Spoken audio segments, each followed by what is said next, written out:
Make It Right, the manufacturing podcast. This is the Make It Right podcast. I'm Janet Eastman with Kevin Snook. And as we promised, today we are talking about the manufacturing CEO. He is responsible for the success of the business, and generally they do manufacturing tours to see how things are going.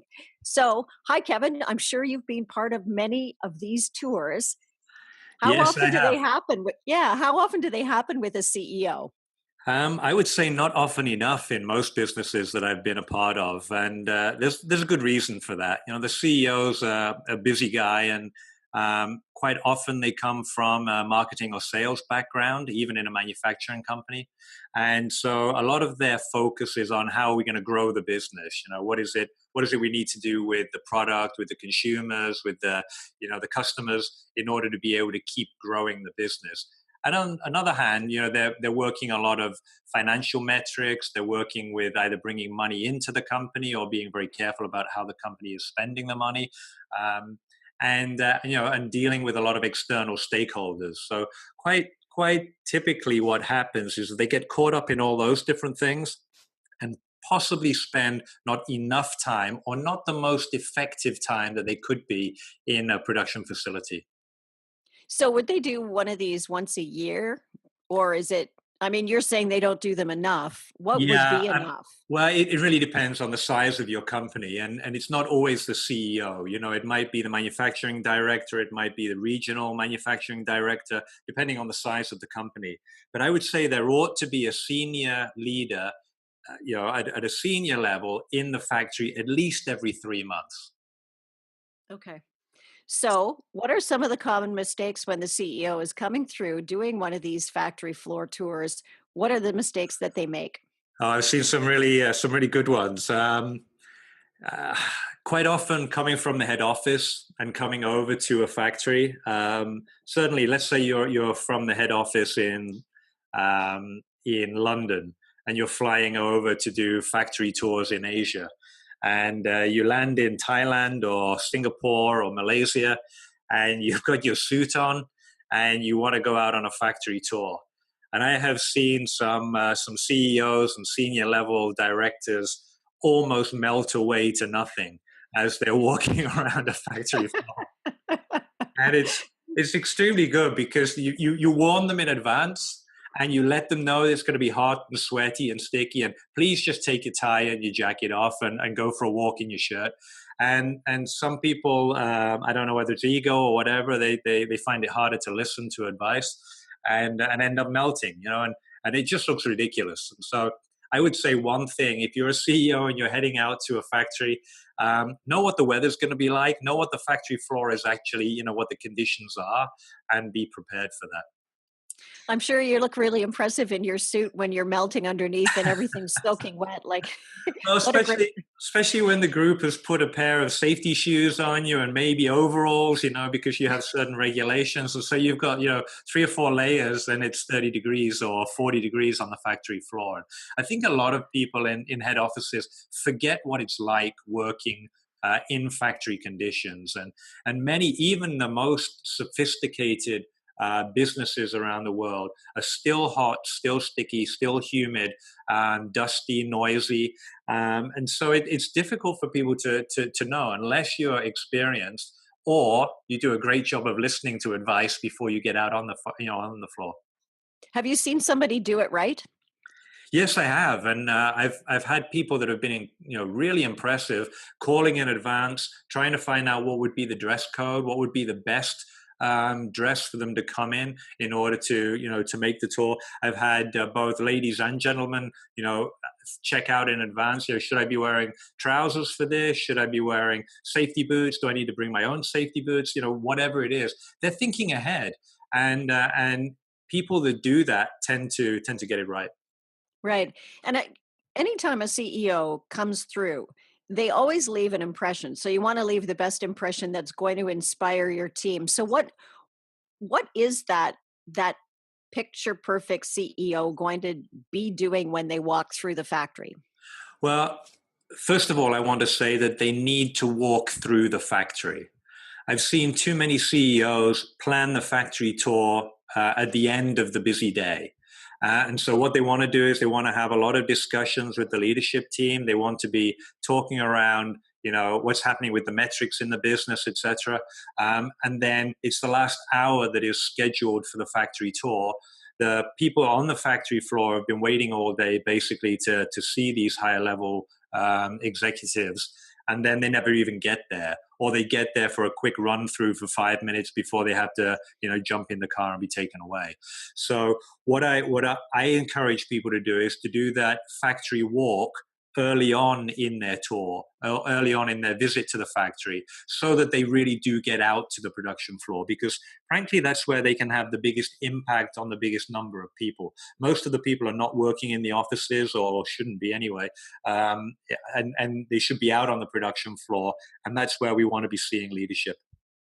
I think that we've all, in the course of our lives, been on in these town hall meetings where somebody is coming in, there's going to tell you, what's going on and whatnot. And in my experience, most people who have to attend a town hall or be there for the tour are like, oh, let's just get this over with. And they're very rarely inspired by that person who comes and walks through. So the goal is to inspire, right? Absolutely. And the town hall thing is a nightmare. I don't think that there's a good place in the modern factory, or the modern business even, for stopping production lines, pulling people together and having a conversation with them off the production lines. We ought to be doing that type of communication through mobile phones, through video, through other ways of sharing that type of information. I think the factory tour is really about getting in touch with what's happening in the factory, and specifically knowing what I'm looking for, who I'm talking to, and what type of issues they are seeing. The role of a leader in a business is to help and support the frontline employees to do the best job that they can. And so the factory tour, in a way, gives a CEO or a senior executive a chance to jump a few levels of the organization and get down to the touch point and show people what's important to them, and ask them, what help can I give for you? What is it that you've been trying to do that you haven't been successful in getting done?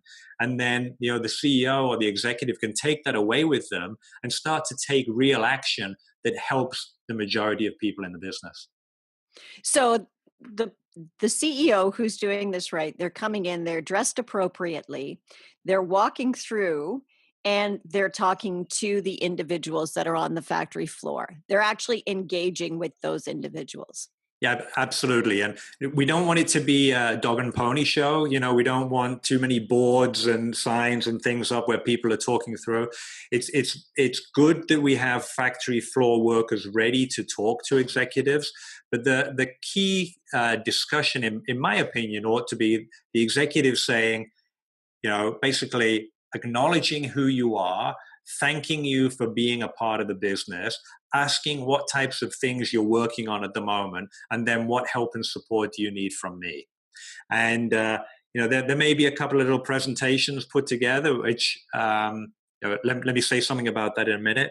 But assuming that conversation goes on with the frontline employees, I think the executive ought to be really just doing a great job of listening.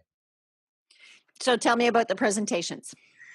Yeah, so I've seen some really good examples of leaders who come in to do listening, and some really terrible examples of people who come in and get frustrated.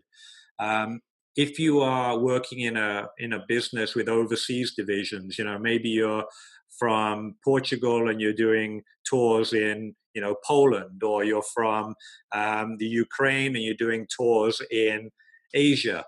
Now, it's very unlikely that people are going to be speaking your language. It's very unlikely they're going to be speaking their first language.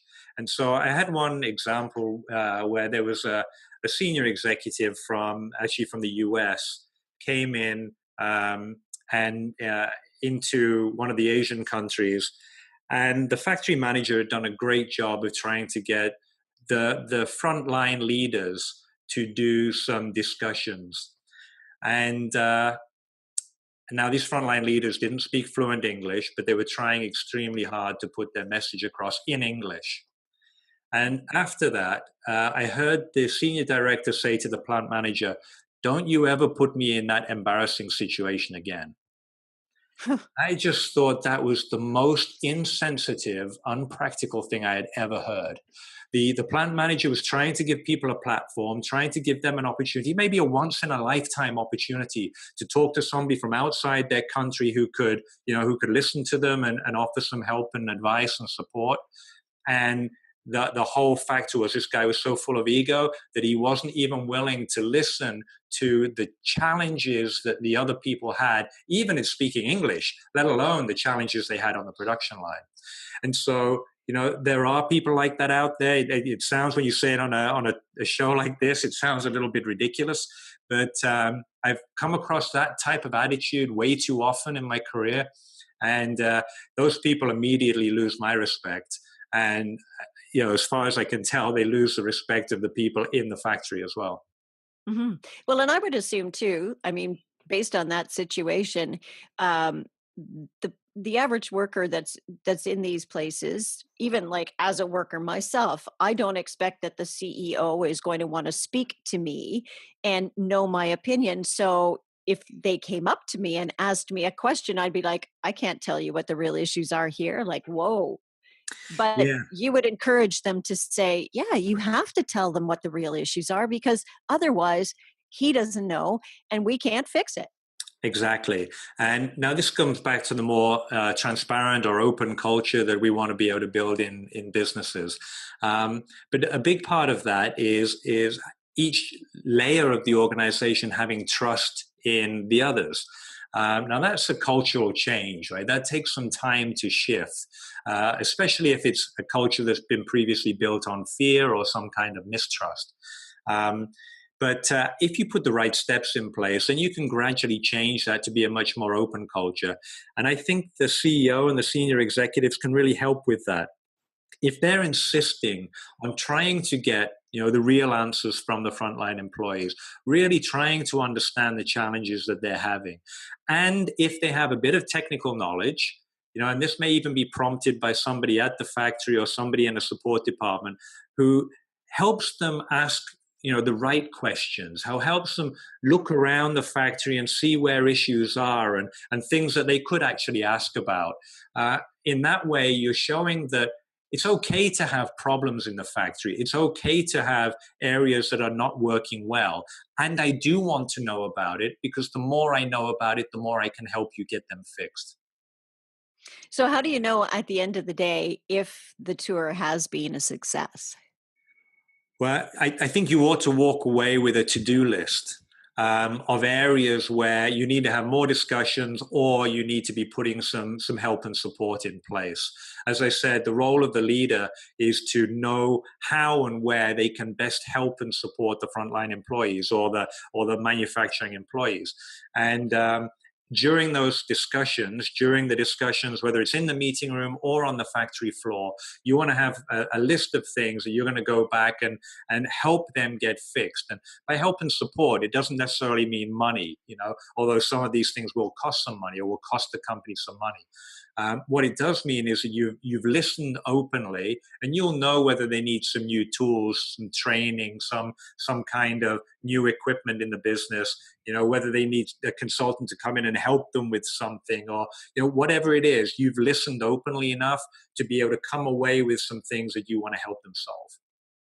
And should there also be sort of an impact with the people within the factory? Should there be some sort of measure of success? Maybe they feel a little bit more confident in their role, or they feel confident that, yes, stuff is actually going to change. Yeah, now that's a difficult one to measure, but what I've found does happen is, and certainly as a consultant to some of these companies, sometimes as a consultant, you get started off being treated as a senior person or a senior executive.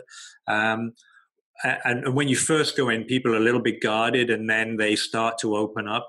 What I've always seen as a very good metric from the plant is that if you start to go into the factory and people are coming to you, they're coming to you to talk to you and to take you over to their equipment and to get you involved and to show you things rather than you having to prompt it, then you're doing a pretty good job of factory tours. Okay. Kevin, the next time when we chat, we're going to talk about what the CEO is actually looking for on the factory floor when he's there beyond meeting with the people that are there. So we'll have that conversation next time on the Make It Right podcast. Thanks very much for your time again today. Thank you very much. Okay. Join us again for the Make It Right podcast. You can hear us on iTunes and at lucidi4.com. Make It Right. And please share it with your friends. And thank you very much for listening.